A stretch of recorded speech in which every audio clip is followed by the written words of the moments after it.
Yeah. Yeah.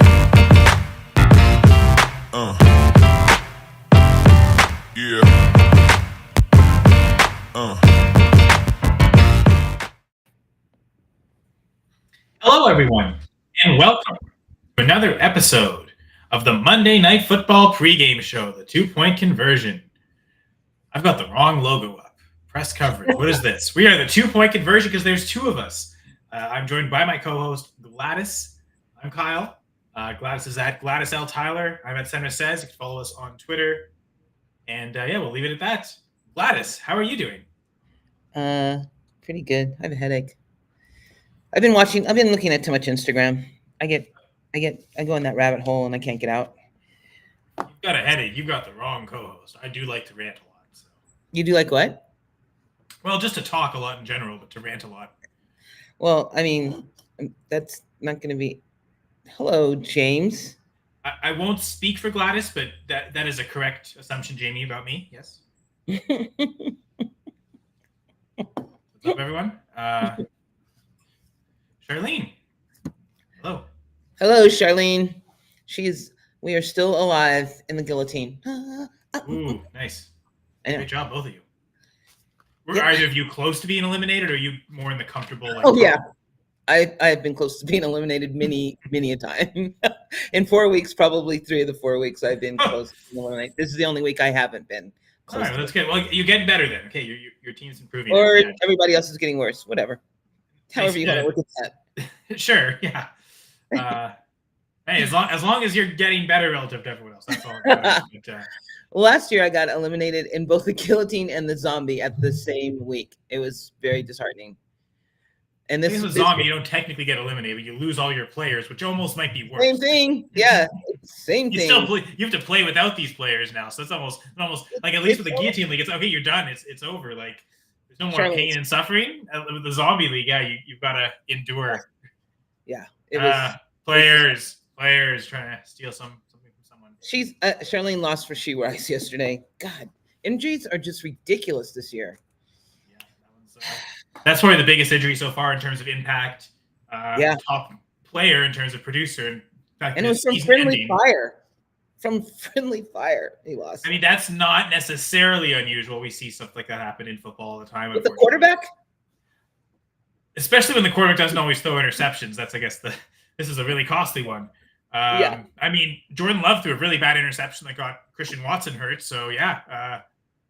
Yeah, but Jordan Love didn't tackle him.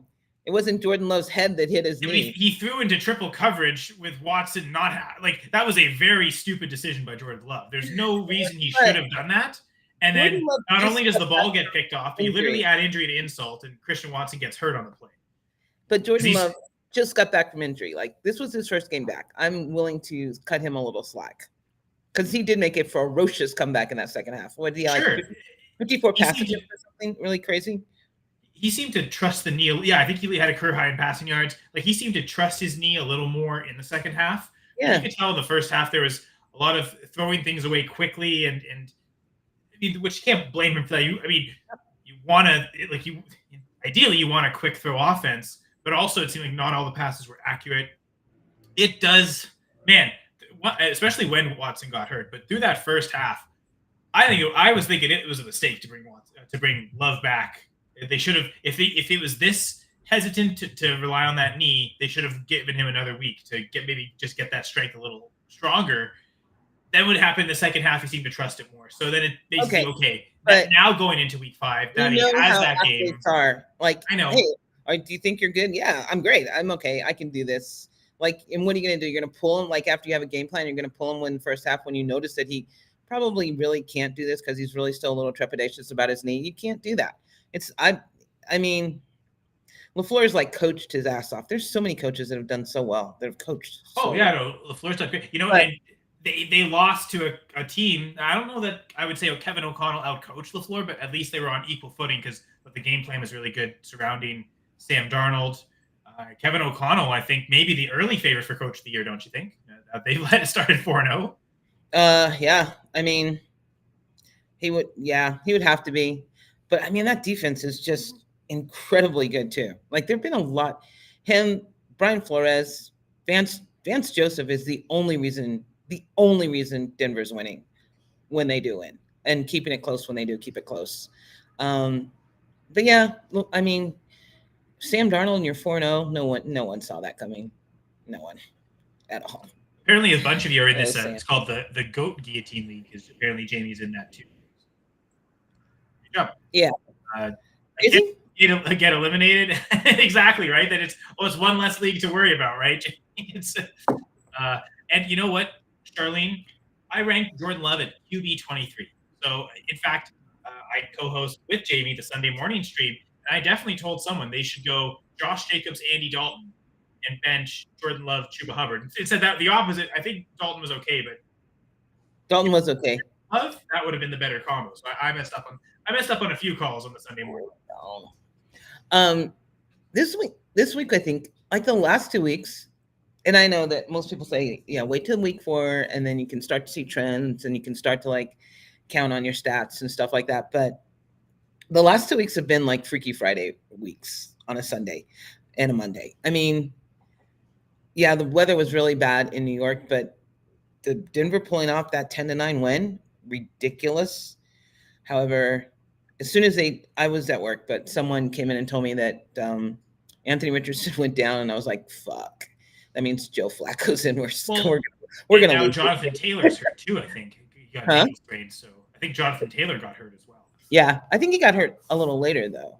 He still scored the touchdown. Like if you played Jonathan Taylor, you got a really good fantasy result out of him. But now it looks like you won't be able to rely on him for the next couple of weeks. So yeah, Colts suddenly. But now it'll morph into a run heavy offense to a pass heavy offense immediately. So suddenly now Pittman and Downs, and they're startable. We'll see about the rookie Adonai Mitchell, but yeah.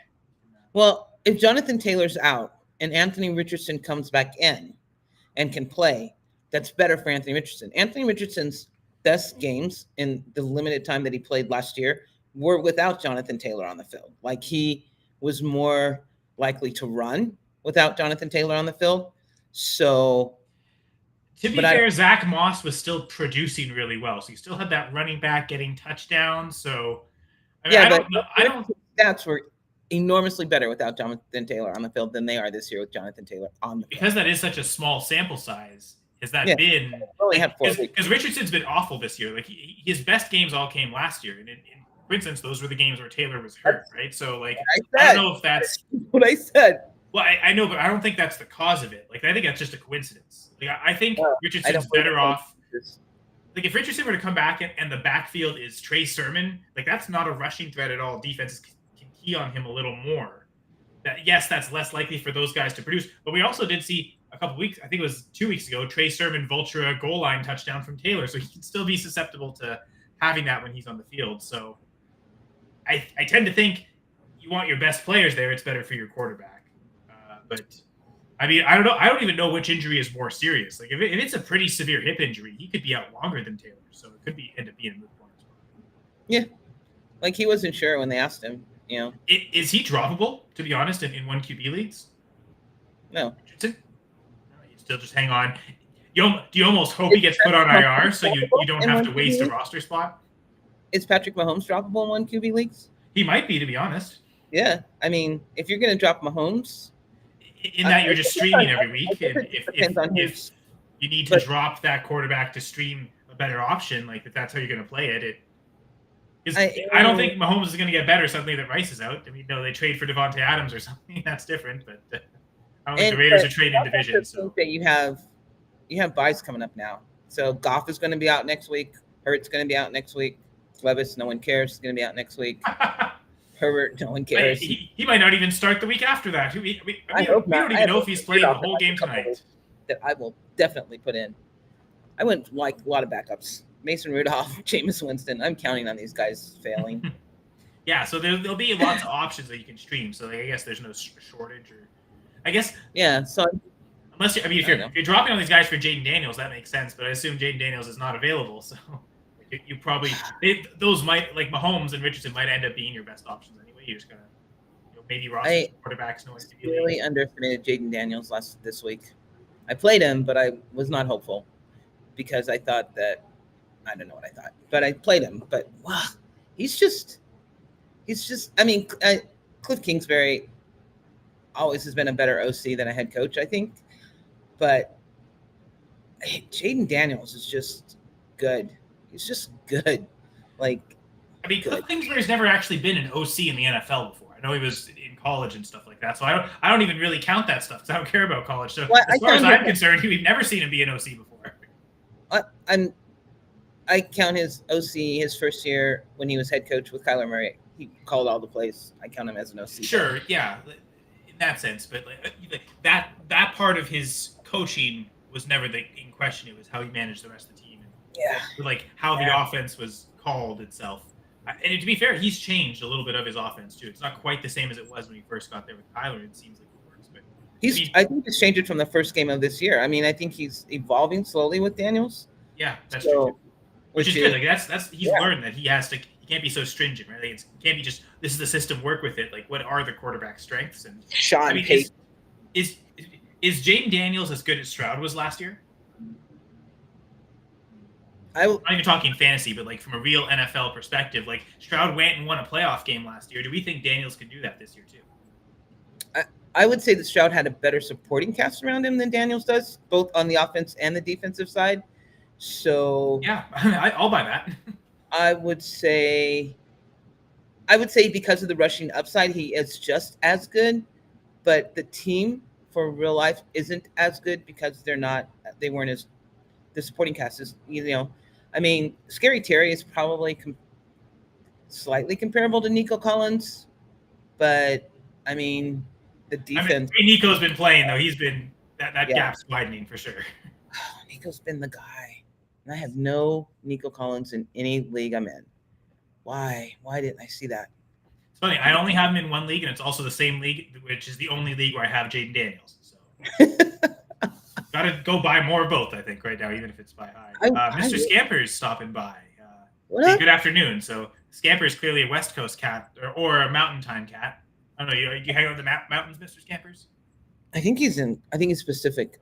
I think he's Cali, kind of. Cali cat. Yep. All right. Hi, Mr. Scampers. How are you? Sure. I haven't Mr. Scampers all season. It's only 4 games in. It seems like a lot more. Actually, well, technically it is 5 games in because we had 2 last week and we have 2 tonight as well. So doubleheader these 2 weeks. Yeah, the games, the quarterbacks we wish for in the first game, Tyler Huntley and Will Levis. Let's bring up that game. Let's talk about it. So the Tennessee Titans traveling to Miami to take on the Dolphins. Dolphins are 2.5-point favorites, and the higher or lower for total points is set at 37.5. Is that all correct, by the way? Yes, that is correct. Yeah, I did my job. That's great. So there we go. The quarterbacks, right? And that's where it's going to be. Like I said, Will Levis and Tyler Huntley. I will say, I think Miami's making the right choice. We've seen Tyler Huntley succeed and win games. Tim Boyle done nothing essentially in the NFL, so I really don't understand the fact. It seems like he's a good locker room, like game planner guy, like great backup to have to help your starter, but not really the guy you want in the game. Skylar Thompson, or as Dan the B-League says, likes to call him Luke Skywalker, whatever his name is. I don't know. Let's forget him. I mean, he looked pretty awful last week. So I think, I don't know. To me, Tyler Huntley seems like easily the best of the 3 options. Do you agree with that? Yeah. I do agree with that. And I think that's what gives me confidence to just take the Dolphins here, thinking that they won't look nearly as bad as they did last week because they have a better quarterback. Even if he's new to the system, it's still going to run it better because he's just a flat-out better quarterback. So I'm fine with taking them just because I have that little faith in Will Levis. So I'm taking the Dolphins. It's funny that so far all the home teams have been favored in all our Monday night games. The case this week with both teams, and I'll take the Dolphins at home here, 2.5 points. So starting off with the picks. Without, I guess, mentioning, sorry, Gladys, I didn't mention that you went 4 for 6 last week in the doubleheader. So now suddenly Gladys is tied with me for the lead in terms of total picks, 5 for 7. As with all weeks, we pick 3 things from each game: the spread, the higher, lower, and then a player prop. So I'm starting off with my pick of the Dolphins. Do you want to follow up there or talk about something else? Wait, you're taking the Dolphins and you're going higher? Is that what you said? Actually, I did not say it, but maybe if you're checking the spreadsheet, you know that I did mark it, but I can share that. Yeah, at 37.5, I have just enough faith in Huntley to score points and for the Dolphins to hold up their end of the bargain. And I mean, I don't trust Will Levis, but there's still good pieces on the Titans. They've got Tony Pollard. They've got some good receivers. I think even if Levis could accidentally bring his way into points, I could see this game going over. So, yeah, for the first time this year, Senra says higher on a higher lower. So going Dolphins and higher than 37. What did Dan pick? I haven't seen anything from Dan. I'll message him. I did watch his prop videos, so we've got material for props if we need to access them. Based on what he was saying in the props, I think I can gather some of what he would pick. So, yeah, we can go off his Dan's B-League Pick'em show, which airs a few times on the Going for Two Live network, so a few times a week. So be sure to subscribe. He'll drop one Thursday morning for the Thursday game. He'll drop one usually Saturday for the Sunday games, and then he dropped one this morning for these two doubleheaders. So there's lots of great content on the Going for Two Live network. Dan's B-League's Pick'em show is just one.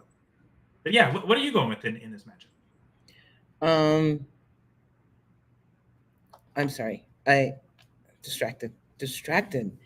I am going with Miami, the points, and over.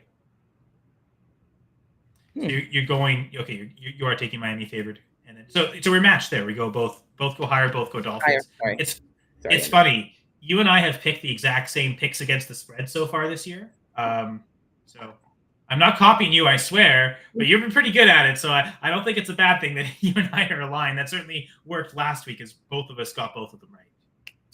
It's a really low. I mean, considering how bad both defenses are, it's a really low total, I think.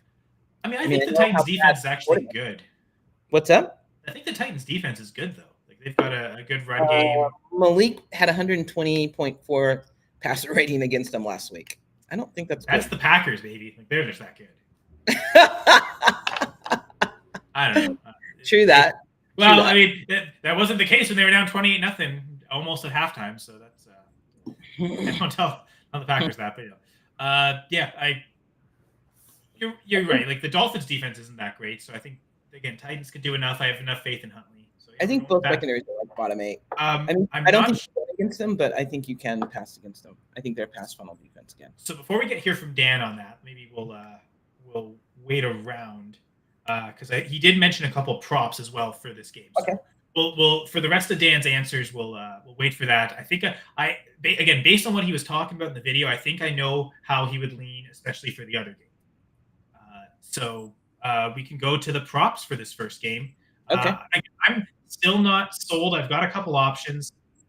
Notice I'm wearing the Canadian cap because there's a Canadian player available today, Javon Holland, that can pick the props. I didn't love his lines. Maybe I'll get Gladys to read those over again. I'll try and make a decision on that. How did that work out for you last week when you went Canadian? Benjamin Saint-Just got, I think, 6 or 7 tackles. I think it was over 5.5. What was it set at? Or was that 4.5 tackles? I think he got 6 or 7. Like he was comfortably past it. And so going with the Canadian work last week. I might go with another Canadian defensive player with Javon Holland. I guess we could start there if you wanted to. Could you read over those lines again for Holland, or if you want to just pull up your own to start? Whatever. Dealer's choice. Holland higher or lower 3.5 solo tackles, 1.5 assist, half defensive interception, 5 tackles plus assist. So 1 interception. Huh? Man, the interception's juicy just because it's Will Levis. Yeah. Man, it's tough to. It almost feels like it's best to just pick the Will Levis interception prop. Like is that a thing? Like, it's going to be Holland that gets the interception. Well, exactly. Like that's what makes it trickier. So, at a certain point, like, is there Malik Willis interception prop available? Yeah. Will Levis. Wait, what? Is there a Will Levis interception prop? Yeah, I'm taking that over half. Over half interception. Is that what your prop's going to be? I'm going higher. Yes. Yeah, that does make sense. Yes. Higher than a half interception for Will Levis is my prop.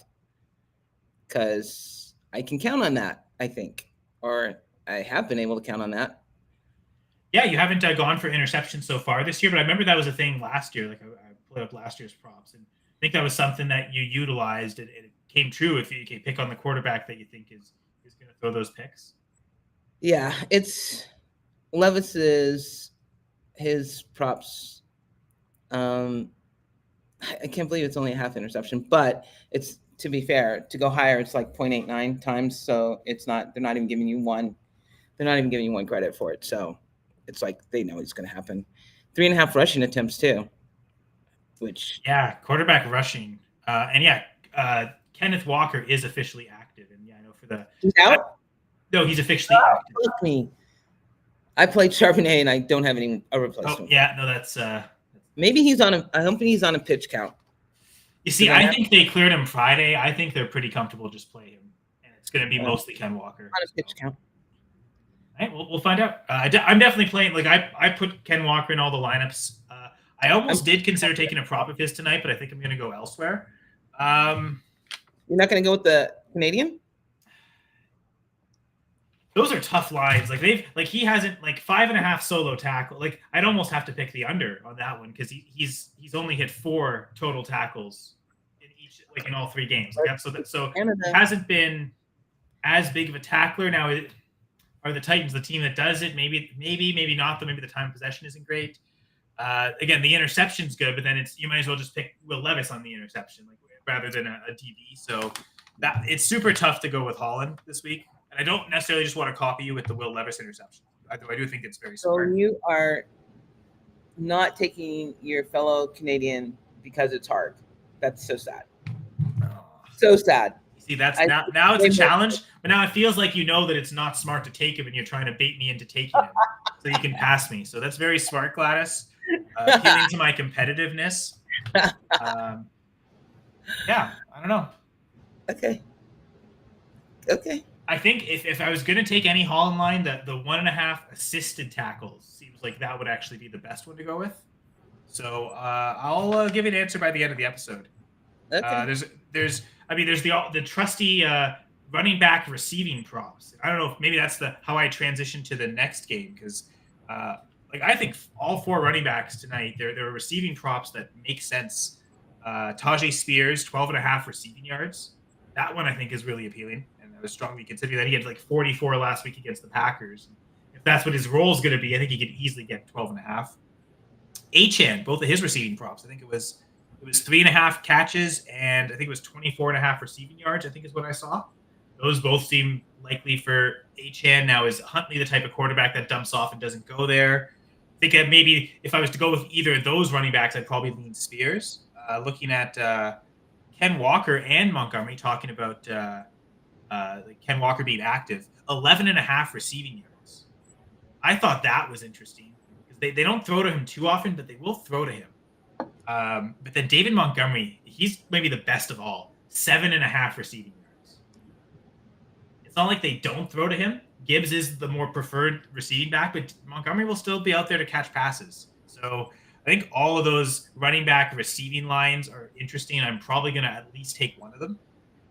Right now, I think I'm leaning Tajay Spears, to be honest. 12.5 receiving yards, sort of Levis can't do anything. He'll just dump off to the running back. It's kind of a bet on that one. So I think I'm leaning in that direction. But sorry, I did hide Scamper's comment. We didn't discuss it. Only word for Levis that they bench him for Mason Rudolph. Yeah. And I know for Dan, one of his props from this morning's show was Levis under his passing yards. You can basically pretty much say it for under on everything for Levis, except as Gladys picked over on interceptions. But I think it was set at 200.5 passing yards, and Dan said to go under that. And if you think he's getting benched, that would be even more reason to take that and go under that. So that might end up being Dan's pick.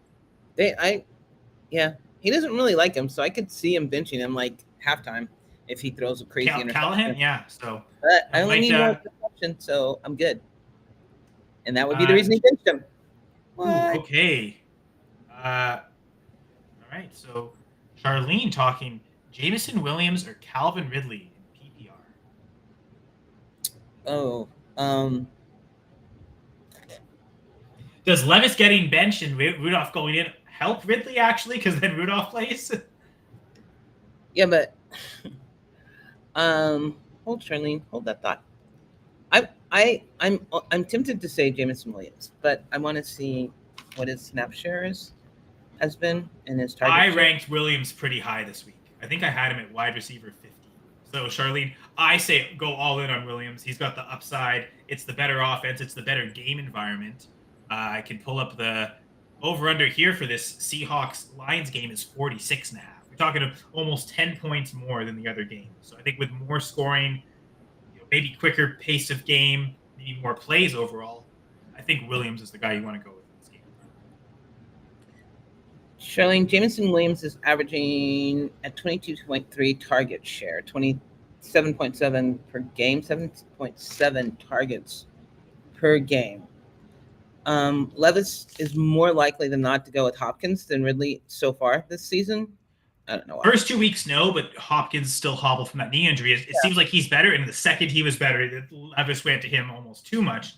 Threw a pick six, kind of staring down Hopkins. So pretty sure that's not why he threw the pick six, but okay. He threw the pick six because Jair is just that good. But Jair, did he play yesterday? No, he didn't. He got hurt. He's hurt? Yeah. I think it was a groin injury. So yeah, he didn't play. Groin injury. Ridley's at an 18.2 target share, 5.3 targets per game.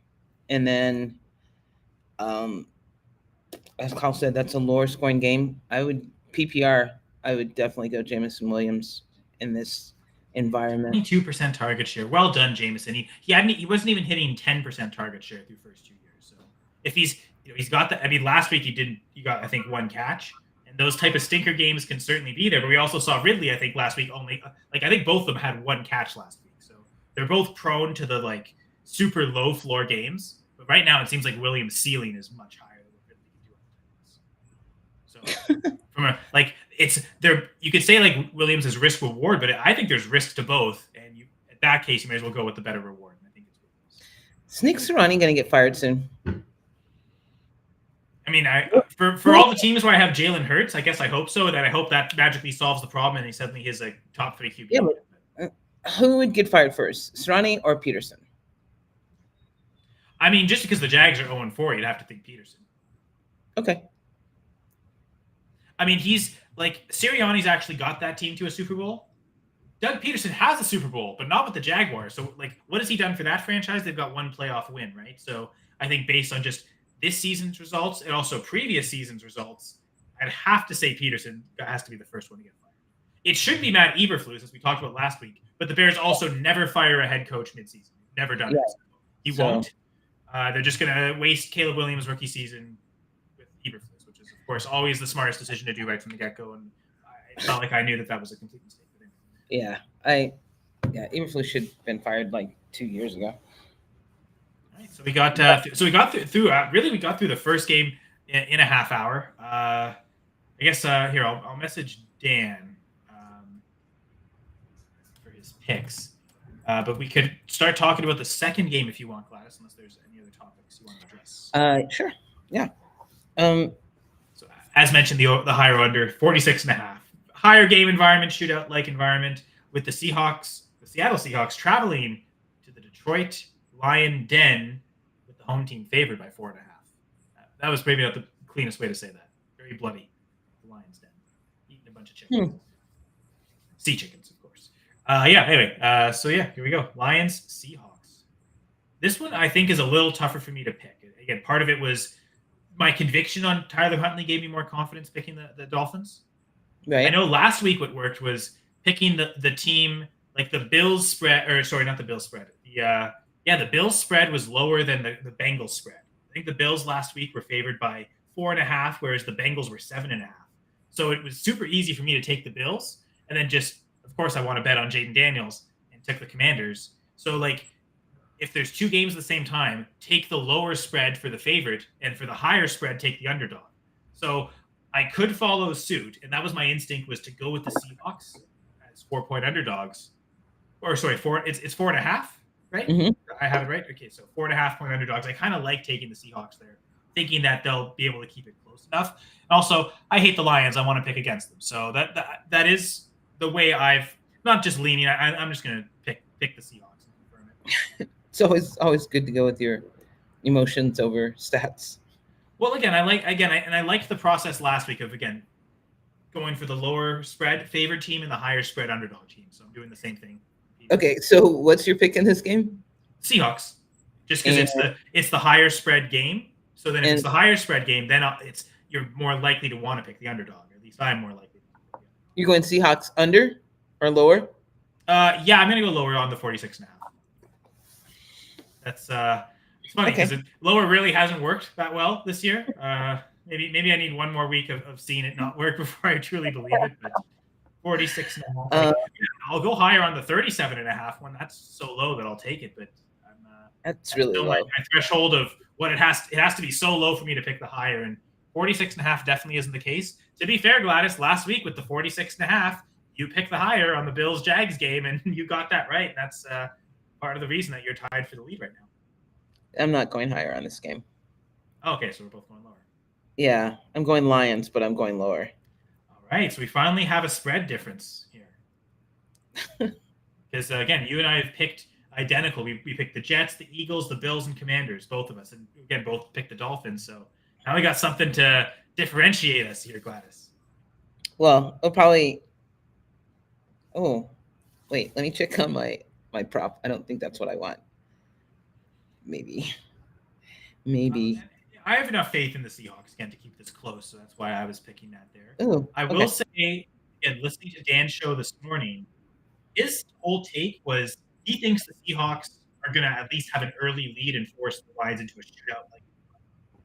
So if he thinks the Lions are going to win, the way he's describing, I don't think he would pick them as 4.5. I think Dan would go based on the way he was talking about in the video. And again, he thinks shootout environment, so I think he would take the higher. So Dan's going Seahawks higher? I think so. Again, based on what he was saying in his Pick'em show this morning, he thought the way he envisioned the game going is the Seahawks get an early lead and it forces the Lions into like a pass-heavy game script, and it's kind of a back-and-forth game. So the way he was describing it, I think he thinks Seahawks and higher. That even if the Lions win, it'll be like a last-second comeback victory where they'll kick a field goal at the end. So they're not going to be winning it by more than 4.5. So 4.5. I think he would go Seahawks, but the way he was describing it as a shootout, I think he would take the higher. So I'll mark him down for that. And I know his prop, because of all the three props he mentioned, there was only one from this game. It's Jared Goff, and I think it goes exactly with the game script. He thinks if the Seahawks win and the Lions are trailing, that'll force Goff to throw more pass attempts. So what are Goff's passing lines at? I know he recorded those videos a little earlier in the week, so didn't just record it this morning. Hold please. Yeah, because I think when Dan recorded the video, it was 232 or 231.5 passing yards for Goff. Yeah. Okay. It is 244.5 now.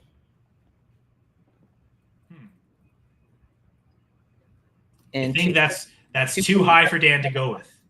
247.5 for passing and rushing.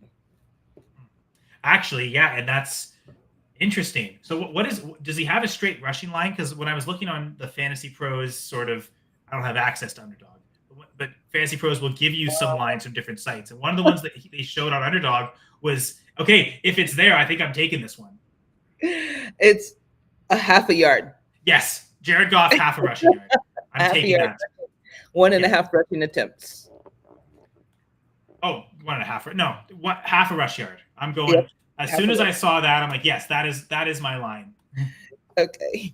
He needs one rushing yard, and he's had positive rushing yards in all 3 games this year. So, and if we're thinking it's close enough, and he might there's a random time he's going to have to just run for a first down.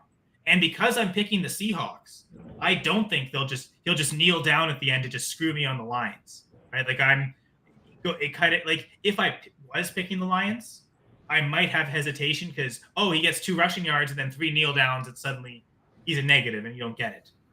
Because I think they'll be from behind. To answer your question, Julia, I have the Seahawks getting the upset here. So how tall is he? How tall is Jared Goff? Like 6 something? Oh, I think he's like 6'5". I thought that was part forward. Who's getting a yard? It's the risks is the kneel downs, right? Like if he's at the end of the game, if he kneels down 3 or 4 times and he just like he just had that in yards and you suddenly get to 0 again or negative, right? That's the one fear. But again, because I think the Seahawks will win, so to answer Julia's question, I am taking the Seahawks on the upset. I don't think he's going to have the opportunity to kneel down at the end, so I'm less concerned with that. If I was picking the Lions, that might be hesitation, but I'm going to go with the Seahawks, correlate all that together, and say that Goff can't kneel down, and he's going to have at least one rushing yard to hit that higher.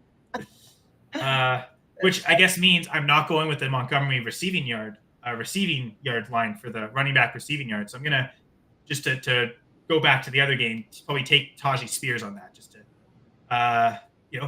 last week I should have gone James Cook receptions or receiving yards and didn't. I went with rush attempts and he didn't hit the rush attempts because they were up by so much that they could afford to take him out of the game because they blew them out that much. So it was it was not. I should have gone with the receiving prop for the running backs. So I'll do that with Tajee Spears in that other game, and then Jared Goff here higher than half a rush yard.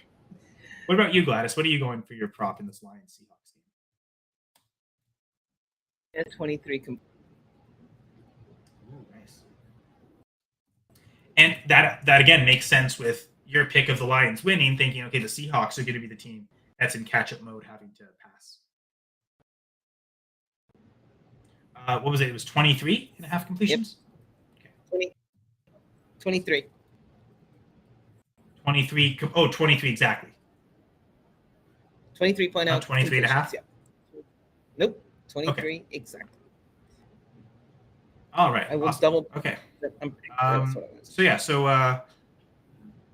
Julie, we're doing great. Hopefully you're doing good in Canada's National Truth and Hi, Julie. Day. And apparently, she loves your new backdrop, by the way. The Darth Vader inspired spooky Halloween. And the orange, I guess, that feeds into the narrative. So I guess I got to take the Canadian hat off since I didn't go with the Canadian. Yeah, you should. Be ashamed of yourself. And I don't know, those Holland lines, I feel like those Javon Holland lines are good if you look at his career. Because he typically, like I look back, he typically gets more than 4 tackles a game. But maybe just the change in defense this year, he's not going to be necessarily a primary tackler for them as often. So, yeah. Which Detroit player will disappoint? Well, Goff's been a disappointment all year, so I'd imagine it continues to be him. I don't know. The Seahawks are missing like almost their entire defensive line, so he's not going to get. Hey, and that's the way to beat Goff is with pressure, right? Like he's one of those quarterbacks with pressure. He suddenly is. They did have the highest pressure, but Williams is out. Murphy, has he like ever played a full season? I don't think Byron Murphy's ever played a full season, not even his first year in the league. And then Moffy, is that how you pronounce it? Moff? Yeah, I think so. All three of them are out, so the highest pressure rate on quarterback's probably going to go down a little bit. I think Goff is going to have time to throw a lot. Well, I guess Goff having time to throw. Dan's actually not going with with Jared Goff. He's so he messaged us. He's actually going Geno Smith higher than 250 and a half passing yards. So So actually, it's funny. We're all going quarterbacks in this game in terms of our props. What is he doing? Geno Smith what? 250 and a half passing yards. Over. Ooh, okay. I think he went higher. He's going Seahawks plus 4.5 and the higher. So I was right about that. For the other game, I wasn't sure. He is going Titans. So yeah. And then Titans, and what did he say on the game total? He's going lower. So he is going lower than the 37? Yeah. Interesting. So Dan going Titans and lower. Gladys and I both went Dolphins higher there. Interesting. Dan's just trying to distance himself. Has it gone up to 4? Because he's messaging Titans plus 4. Has Titans plus... Yeah, as the Dolphins moved up a 1.5. It's actually gone down to 3 right now. To 3. To 3. It was at 4.5. Now it's 3. Did someone... It was up to 4.5. Wow. I guess Tyler Huntley, right? Well, I don't know if there's like been some late breaking news on why it went down, but it's at 3 right now. Interesting. Okay.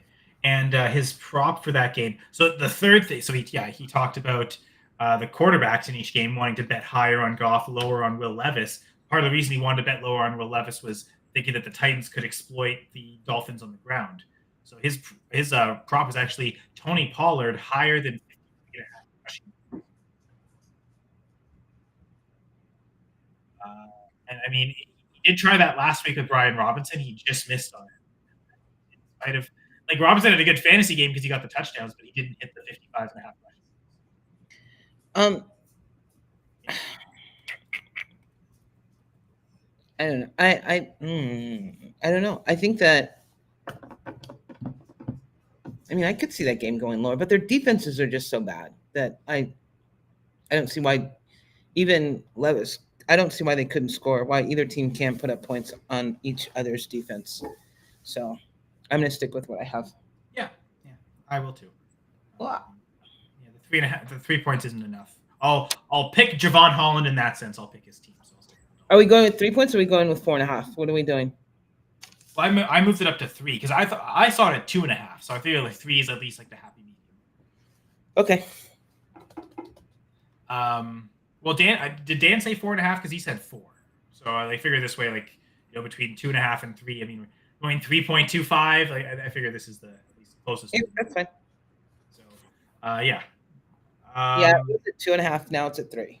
So to Julia's question here of why I think Seattle, I guess because Seattle's undefeated, right? Like they're 3-0. Now the teams they've faced haven't been that good. So this is clearly the first like true quality opponent they face. So it will be a test for Seattle.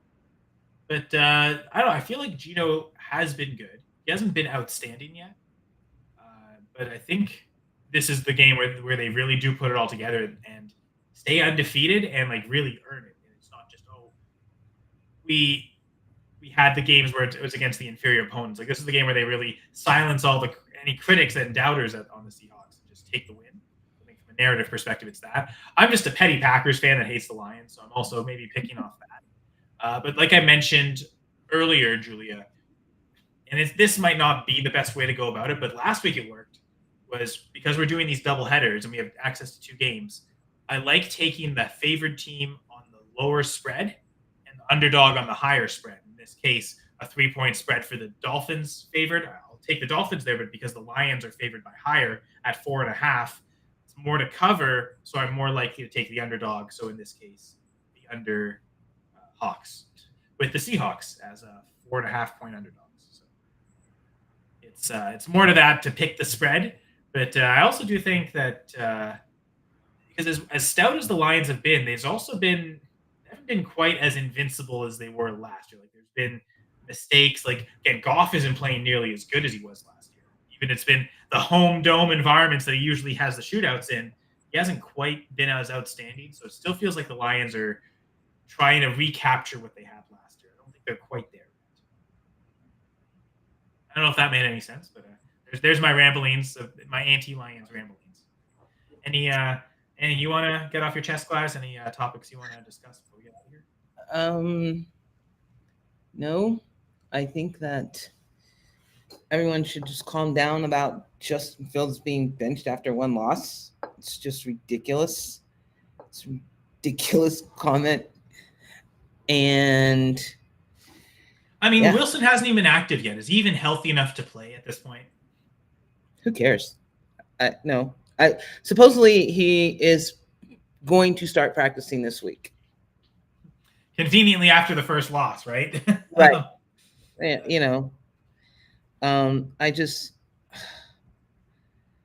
I don't know. That's annoying. Tom Brady announcing is annoying. There's so much annoyance going on. I remember listening to his second game. I think that was it wasn't the Cowboys game. I can't remember. He did better. Like I remember listening to a bit of that first week game, the Cowboys Browns game. It wasn't great. Like you're saying a lot of just the excuse was that I heard was that he's announcing with Iron Eagle, right? That's the other guy. He didn't. No, I thought he had Ken Burkhardt. The first game. I thought, they don't really change partners in season. I thought it was Iron Eagle, but okay. But Iron Eagle's on CBS. I think that's a totally different network, to be honest. I'm not entirely sure though, so you might be right. But I was pretty sure Kevin Burkhardt is who Fox has now tabbed to replace Joe Buck as you're the America's Game of the Week play-by-play guy, and it doesn't matter who the color commentator is, you're staying in that spot. So that's why they broke up because it had been Kevin Burkhardt with Greg Olson, but when they moved Olson away from America's Game, they broke up the partnership because I think they kept it with Kevin Burkhardt. So I'm pretty sure Tom Brady's with Kevin Burkhardt. I think that's how they've envisioned it. Like that's Fox's like in their mind, that's their best play-by-play guy. That's who they want Brady. Is Kevin Burkhardt too good to be with Brady? And is that like the excuse you were saying in the first week? No, they were saying that he wasn't throwing the conversation to Brady. Like he would do his part and then he would stop, thinking that Brady would fill in the space, but he didn't know to fill in the space, so he wasn't sure what to do. And it seems like Romo's changed the game to where the color commentator guys are more prone to just kind of talk throughout. So it seems like play-by-play guys are getting more. They'll say what they need to and they'll butt out to really let the color commentator kind of take over, like between plays, during plays. Like it feels like Jim Nantz has a really good idea of when to just, even though he in theory he should be saying stuff. I'll let Romo take over and say what he's going to say. I feel like maybe Kevin was doing that too much, and it was like a little too much. I think it was just is his first game doing it. Like he's not going to be great at something the first time he does it, but it seems like I remember listening to the second game and it seemed better. Like it seemed like okay, even just 1 week of going through the whole game, knowing that okay, what do you actually have to experience a 3-hour game like? He probably studied a lot through the week too. Okay, there's a lot that I needed to work on. He knew kind of how to fix it immediately. Well, I think that's one of the reasons they should have just let Greg Olson be the number one still this year and let Tom Brady do the number 2 so he could get experience. Yeah, lesser, have him do 1 o'clock games where there's maybe less exposure for sure. But I mean, Greg Olson got that America's Game of the Week job. Like it was only his second year. He had only done 1 season of it, and there were other guys at Fox that had been there for a long time, kind of waiting their turn for Aikman to leave to get that job. And before he got it, he had done 1 season of it before he got it. Brady it showed that he had earned it, but like there were guys with more tenure that maybe could even be argued are better. But what Fox is doing there, it's not even about the quality; it's about the name. And Greg Olson was a bigger name than anyone else they had, and that's why they went to him. Better? I mean, James Lofton is super good. Like, I think he's one of the best color commentator guys in the game. But he's an older guy. Like he played in the '90s. Like most fans only know him as that, and like Greg Olson's a lot more visible because he's a recent player. But guess who's an even bigger name than Greg Olson is Tom Brady. And so, unfortunately, just the nature of the way they gave that position to Olson, how he was, he jumped the line on guys that had been there longer, but he was the bigger name. It showed that Fox could always just default, we'll always give it to the bigger name. It doesn't matter about experience. So this is good. Oh, for sure. And right now he's better than Brady, but that doesn't really matter to Fox because Brady's just a bigger name.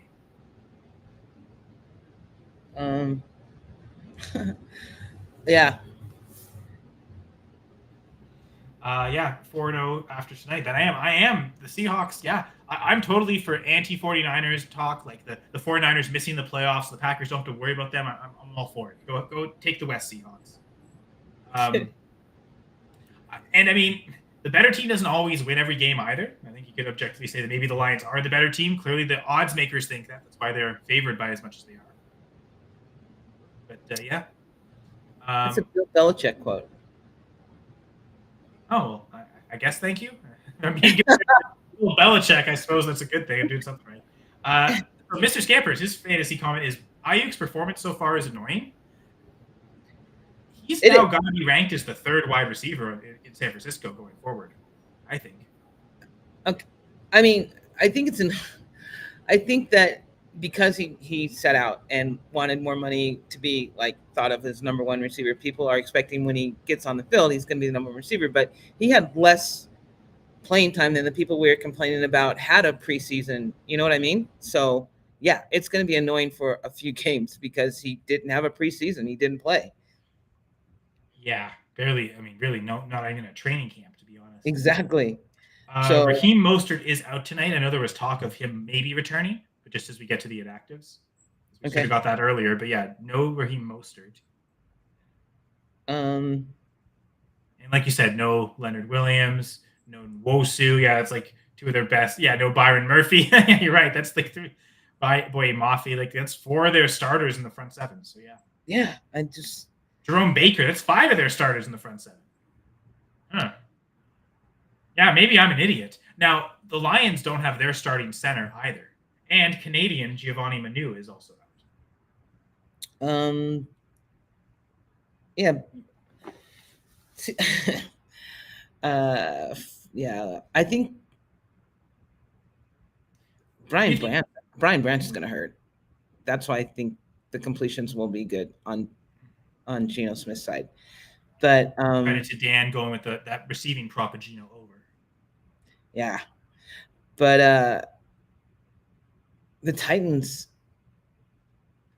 I just the Titans, in all honesty, the Titans should win this game. If they had a reliable quarterback, they should win this game. Yeah, they probably should have beat Malik Willis if only they had a reliable quarterback. Like I don't know, maybe Malik Willis. Well, I mean,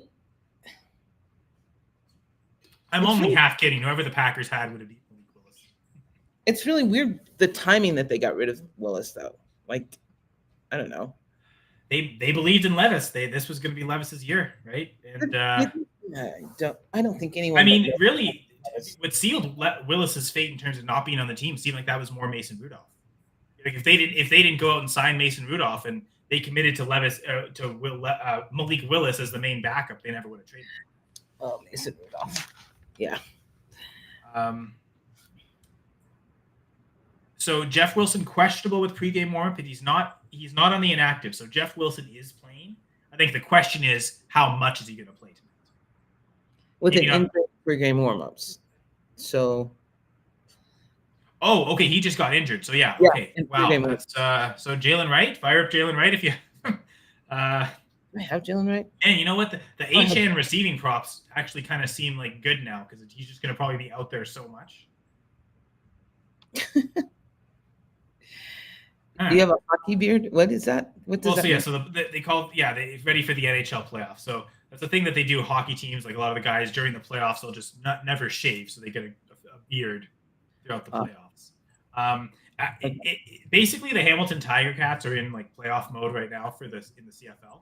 The playoffs are only a month away, but they're sitting with a 6-9 record in 7th place currently. So the teams ahead of them are like a game and a half, 2 games ahead. So I think they've only got 3 games left on the season.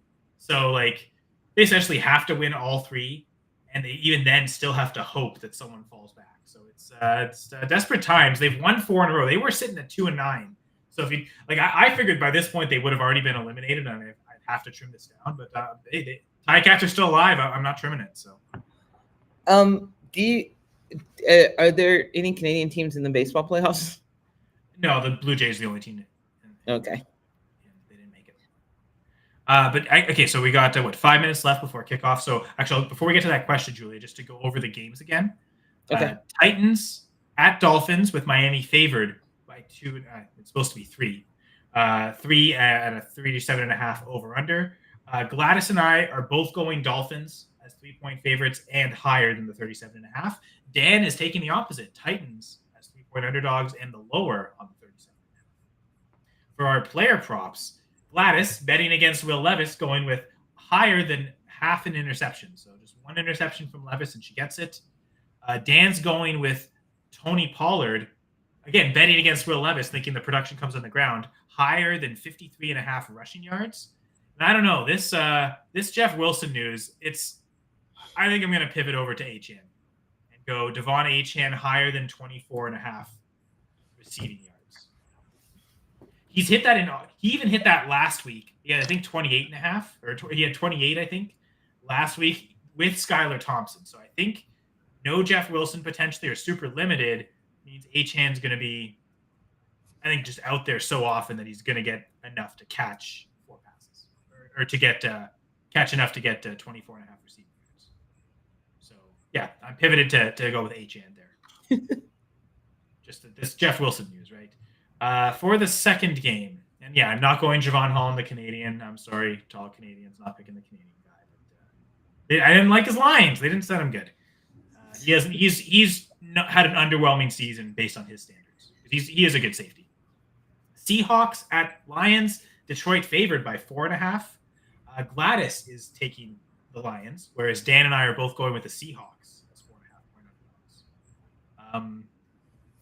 Gladys, you and I are both taking the lower on the 46.5 total points, whereas Dan's going with the higher. And part of his narrative is he thinks a shootout, and he thinks Geno Smith will go higher than 250.5 passing yards. You also went with the Geno Smith prop, Gladys. I can read it for you. 23 completions higher, which you and Dan's bets go together, right? If he's going to throw for 251 passing yards, you got to think there's going to be 24 completions in there at least. Or a lot of yards after catch. Yeah, for sure. But yeah, that could always happen. 22 completions. Sorry. Exactly. I'm going with Jared Goff, half a rushing yard higher. So just get that one rushing yard, Goff. It's just going to fall. It's just going to fall into the end zone. Sure. A touchdown doesn't matter. It's just about the yards. And yeah, so am I more surprised with Minnesota ahead of Green Bay or Seattle ahead of San Francisco so far?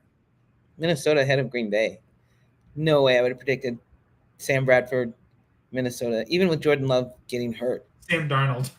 Now, Sam Bradford has been on Minnesota before, so I don't blame you for being confused there. What did I say? You said Sam Bradford. Oh, yeah, Sam Darnold. There's no way you can predict him going 4-0. Seattle, San Francisco had so many injuries that I'm surprised that they're like even afloat still now. And we've seen Geno do good with this team. So that's not that them be, like if they were to win tonight and be 4-0, I think that's less surprising. And then she also had a question about Malik Willis. So where did Malik Willis learn to throw? Wasn't on display in Tennessee, or was it more a product of the wide receiver system in Green Bay? I think it was a product of the Tennessee system. I don't think that he didn't have Hopkins there when he was there. Like that's a new addition. And also it wasn't stressed. Like they had Derrick Henry and who's the coach? It was Vrabel.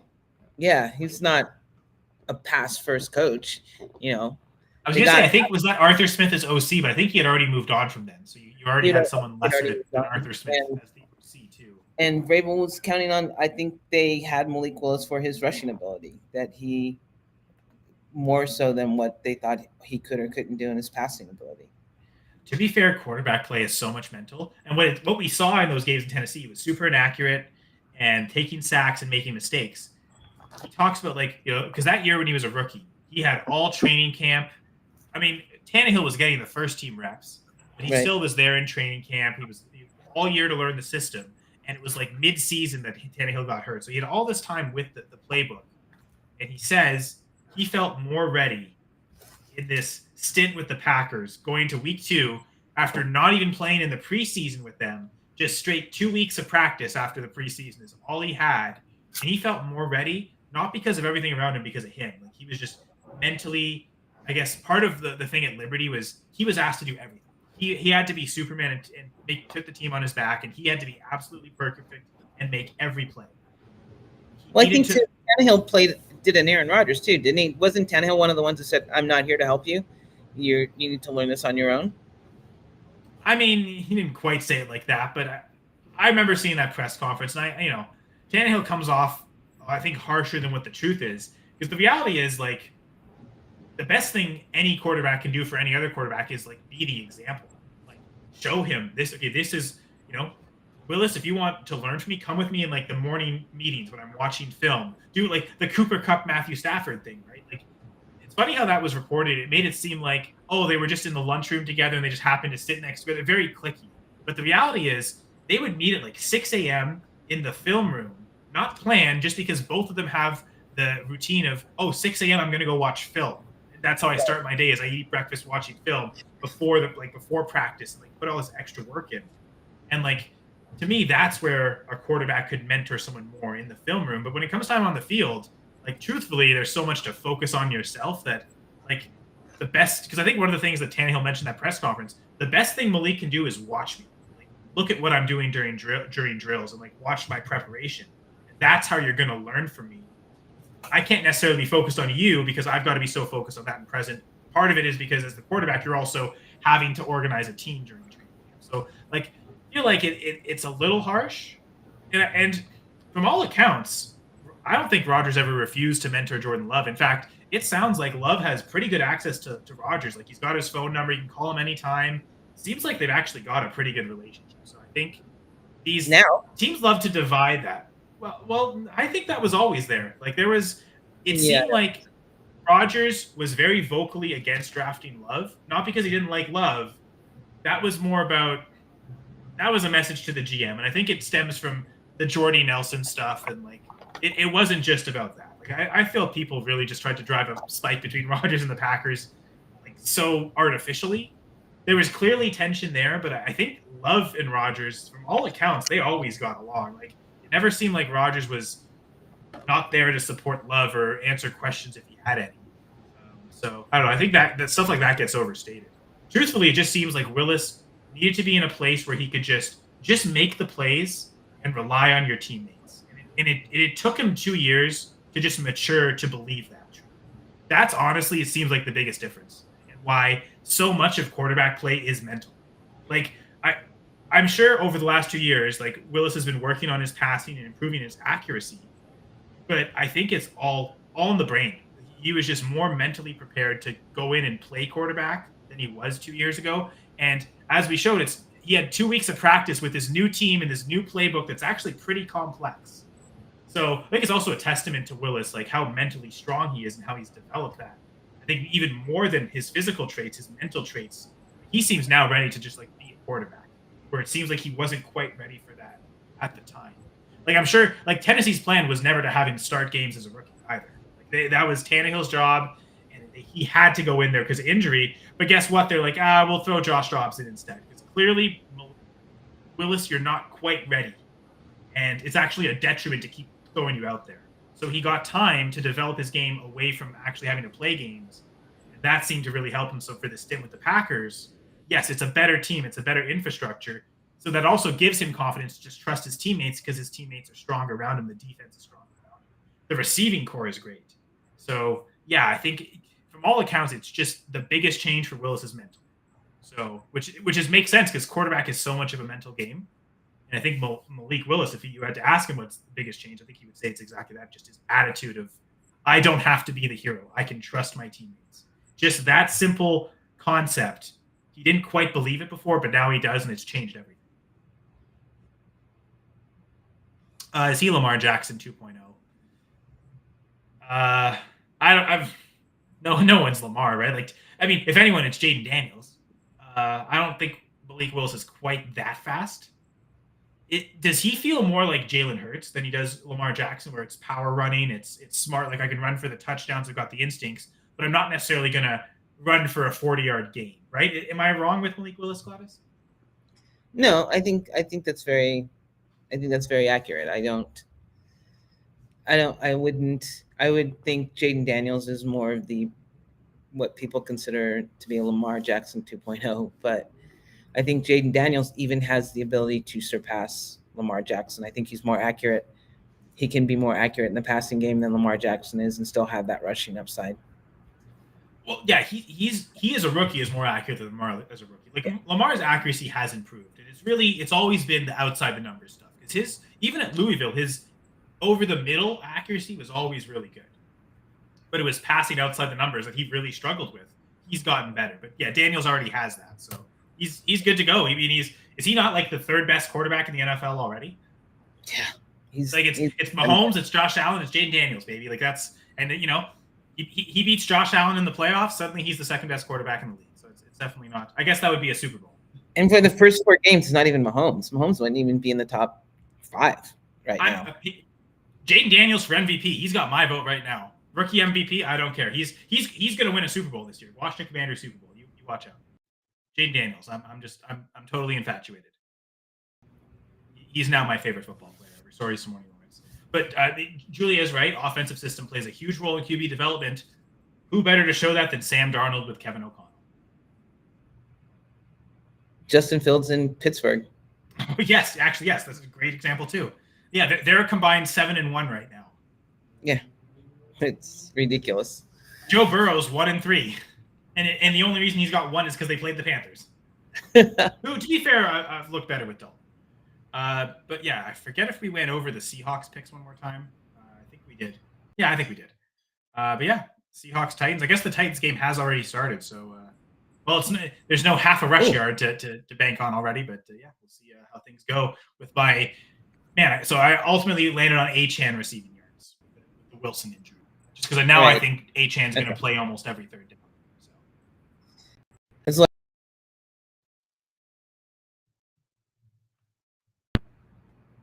who got the ball first? Maybe. Sorry, Gladys. You're asking who got the ball first? I'm not sure who kicked off. Don't have it on TV. I was just watching the chat. The Titans. These great people joining us. Okay, Titans start. Levis deep pass left to Andre Hopkins for 18 yards, and so it begins.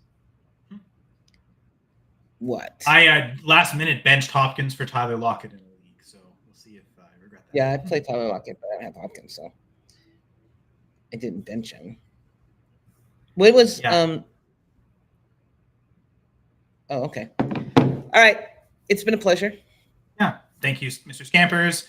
Thank you, NBA Rigged, Julia. Who else was there? Oh yeah, Charlene, of course, too, and Jamie. Good luck to all of you in the Guillotine League. Keep your heads on straight. But yeah, another doubleheader. I think next week. Oh, ripping on the Chiefs. We get to rip on them actually the whole episode next week because we get, I believe it's Saints Chiefs next week. I'm gonna throw a message to see. Yeah, I'm gonna throw a message to Courtney and see if she can join us for next week's episode. Yeah. It'd be interesting. We go back to one game for the next couple weeks, and then week 7 is another doubleheader. So we'll do a couple more of these 4:30 Mountain Time starts for Gladys. And yeah, seriously enter through my nap time. And it's funny because Julia's right. Like we talk about Cliff Kingsbury, is he that great, or is Jane Daniels just making Cliff look good? And he's still just as bad as he's always been. I think he's learned a little bit and he's gotten better. But yeah, the offensive weapons around him aren't super great outside of McLaurin. And yet he's completely excelling. He is the system, and it's it's interesting to see, and you can see why teams like the Texans and Commanders didn't rest like their QBs at all. Start immediately from week 1 because we think you're ready, and they are, and they have been, and they've proven it. Other quarterbacks should have maybe sat, and they would have developed better. So it's a delicate balance. Do you start your rookie right away or not? Certainly, the Commanders are being rewarded for it. So kudos, Commanders. Jane Daniels, my new favorite football player, and Gladys, my favorite co-host. This is awesome. So thank you very much. No, thank you, Kyle. My favorite Canadian. Oh, thank you. Even more than Javon Holland. Sorry, we're not picking your props tonight, Javon. But yes, thank you. We'll be back next week to pick more prop games. Like I said, it's Saints Chiefs, so that'll be an interesting game to go through next Monday at 7 p.m. Eastern, 5 p.m. Mountain Time. That's the most important time zone. And yes, it's about time we get out of here. So on behalf of Gladys, I'm Kyle Senra. Thank you all for watching another episode of the 2-Point Conversion. Bye, y'all. Goodbye. Enjoy this Monday night doubleheader. Monday night football. Needless echo.